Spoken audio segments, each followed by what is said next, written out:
Autumn. On the island of Sodor, it's much like anywhere else.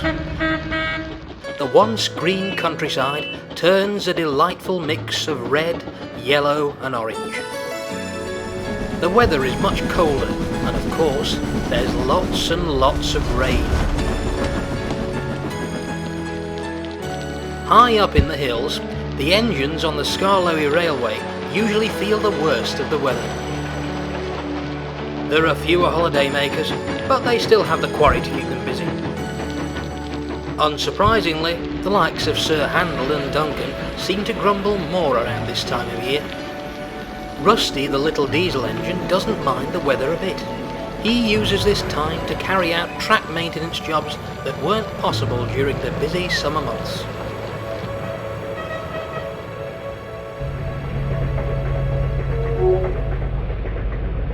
One evening at the sheds, Peter Sam was feeling rather unsettled. "Aren't we missing someone?" Stanley?" suggested Duncan at last. "You've only just noticed you left him behind on the mid-Sodor line. Bit slow on the uptake there, don't you think?" "Don't be so daft. I was talking about Rusty. Where's he got to?" Probably working late," said Talyllyn. "Track repairs are easier to carry out once the last train of the day has gone, see?" At the back of the shed, Sir Haydn began to mutter. "More likely he's running late. These diesels and their shoddy timekeeping." "Oh, go back to sleep, you," snapped Peter Sam. "I still say it's dreadfully late, even for Rusty to be working." Before Sir Haydn could voice his indignation, the thin controller hurried up, looking serious. "Rusty has derailed near the top station. Talyllyn, you'll need to go and fetch him. Take a crane and the flat truck. Hurry now, before this storm breaks." "A flat truck?" exclaimed Reneus. "That sounds bad, sir." "I'm told Rusty has broken an axle," the thin controller answered grimly, "so he won't be able to get home under his own power. He'll be out of action for a while, therefore you'll each have to take turns covering Rusty's maintenance duties." He strode away before the complaining could begin. A few moments passed before anyone did, and it was, of course, Duncan who started it off. "Ridiculous, that's all I can say," he snorted. "That's all, is it?" Peter Sam raised an eyebrow. "In that case, keep quiet." "Passengers, shunting at the quarry and now track repair. I don't know how I'll fit it all in," Duncan continued. "I say, remember, there's more than just you keeping this railway going," Duke huffed crossly. Reneus agreed. "An extra train a day never hurt anyone."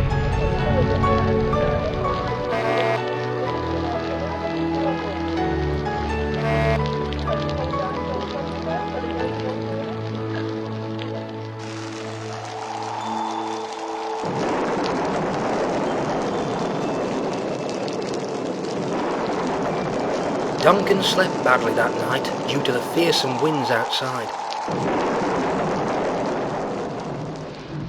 His mood soured further next morning when the thin controller told him he would be first to take the works train. Duncan clattered crossly about the yard, picking up trucks for the workmen and their tools.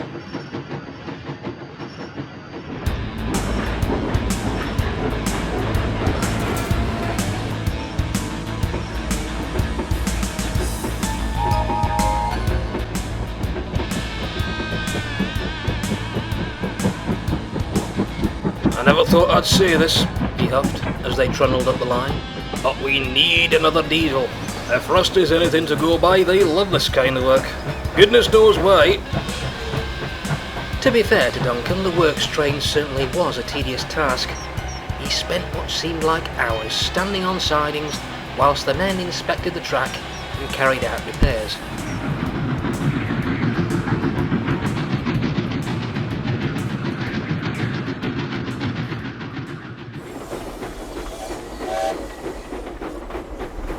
Other engines trundling by always greeted him cheerfully, though some just couldn't resist a dig.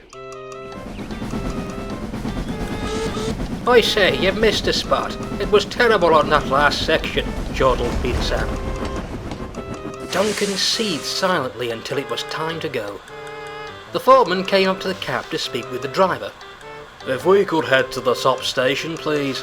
There are some buffers in need of replacement up there.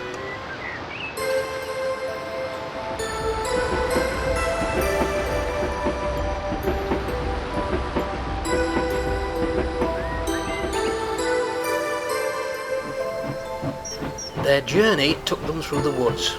The trees here were now completely bare, giving off a rather ugly and uninviting presence. These trees had to be examined regularly to ensure they weren't growing too close to the line. Duncan knew they had been checked recently and wasn't giving them much thought. Yet unbeknownst to anyone, trouble lay ahead.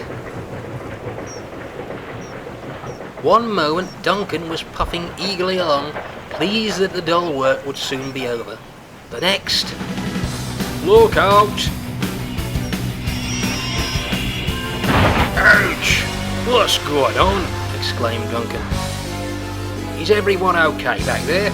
shouted the fireman. The men nodded. I saw everything, like, said one. A loose branch broke off a tree just as we passed and hit us. A big one too, judging by the racket it made. A branch? But how? Puzzled the driver. The trees are all so far back. The guard came sprinting up. Last night's storms, how? He panted. I just ran back to the spot. One of the trees is now leaning fearfully close to the line. It's almost ready to topple over. Phew, we're lucky it was just a branch then, said the driver.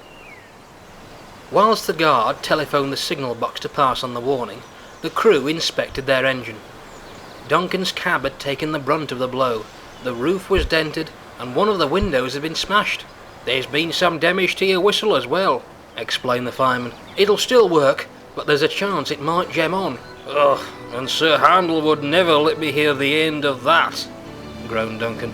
The men were left to see to the tree, and, once the glass shards had been swept from his cab, Duncan crept carefully to the next station to rest.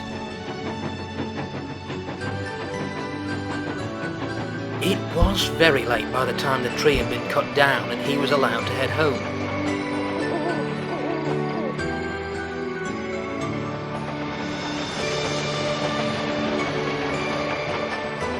The others were all keen to hear of his brush with danger. Duncan shot a smirk at Rheneas.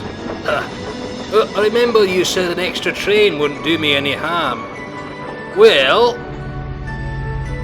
And so, that night, everyone listened to his story, enraptured. Unfortunately, it became something of a running joke amongst the engines. For a long time afterwards, they would talk of nothing, except Duncan getting his own branch line.